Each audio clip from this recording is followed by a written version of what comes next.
Hello everyone. In this video, we'll learn how to self-host our n8n locally. That is, especially when you're building n8n or starting out with n8n, it's better to actually run it on your local system and try it out before actually putting it on a server or a VPN. Now, there are two ways in which you can actually run n8n. If you go to the official documentation, you will be able to see that. One is with npm and one is with doc. With npm, you'll have to install the node versions. You have to know npx, like the versions of node. This is a bit of a headache if you are starting out, and especially if you're not a technical person. That's where Docker comes into play. You can imagine Docker like an isolated environment which has all the requirements, that is a database or any form of programming languages which are required within it. That way you don't need to think about installing anything on the system, and if anything doesn't work out, it is contained within Docker, right? So you can go to docs.docker.com, then go to get started. You'll be able to see installation for Mac, Windows in it. You can choose any of these depending on your system, and we'll download it for Windows. Once you download it, you should be able to install it.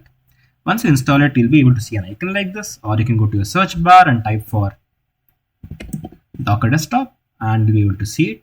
So once you open it, initially you might not have any of the containers or images running, which is totally fine. And you can just log in with your Gmail account or any of your email IDs. Once you do that, your Docker is ready. Let's go back to the documentation. Here, you will be able to see the Docker command you will need in order to run it. I have taken the Docker command and I have created a docker-compose.yaml file. This will be the one you will be using in order to create the container. So I have substituted the time zone with Asia. You can substitute it with whichever time zone is for you. You can just scroll up. You'll be able to see here for your time zones. You click here and you can choose whichever time zone is for you, right? Once that is done, we have also added something called as tunnel. When you run something on your local system, it usually runs on something called as the local host, which is accessible only on your network.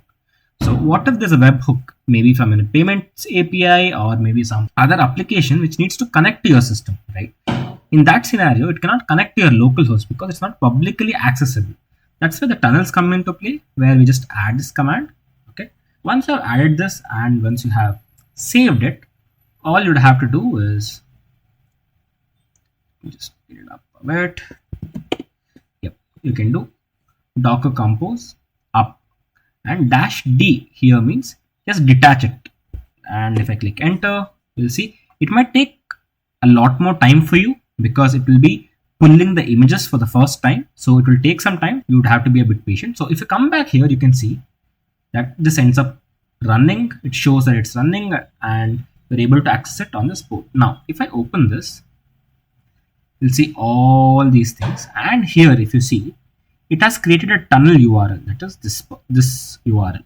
So our website is accessible both on this URL for the public, and if I do localhost and whatever this number is, that is, yeah, if I just click on this is for the localhost, it is able to access both the localhost, and once you access it, you'll be able to create a new account and it will just log you in. It has logged me in because I have already created the volume. Now, if you go back to the code, we have something called as a volume. What this volume basically does is any and all the data which was created. Let's say I create a new workflow and let me just add a trigger here. Let me just save it, right? Okay, a new workflow has been created and it's saved here. If I come back to my Docker, just go back here, and if I completely delete it and if I again try to run it, right? Let's go back to this thing. Let's just try to reload it. You can still see that you're able to access it even though we completely destroyed the container, right? That is because of the volume which we were using. If we come back here, see, this is the volume which we have been using. Now, if I end up deleting this volume, let me turn the container off. Let me delete the volume. And now if I go back and create a new one, now it ends up creating a new volume. And if you go into the container and if I try to open it, it just takes a bit of time.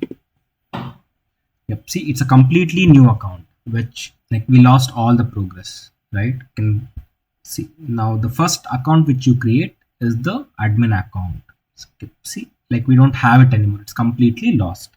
So this is how you self-host your n8n.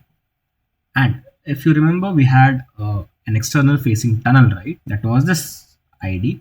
So make sure that if you restart the entire thing, this will end up changing. So if you have given this value to any of the webhooks, so you will have to be careful to use this. So we can use this to publicly access this from anywhere as long as your containers are running. This takes a bit of time. Login.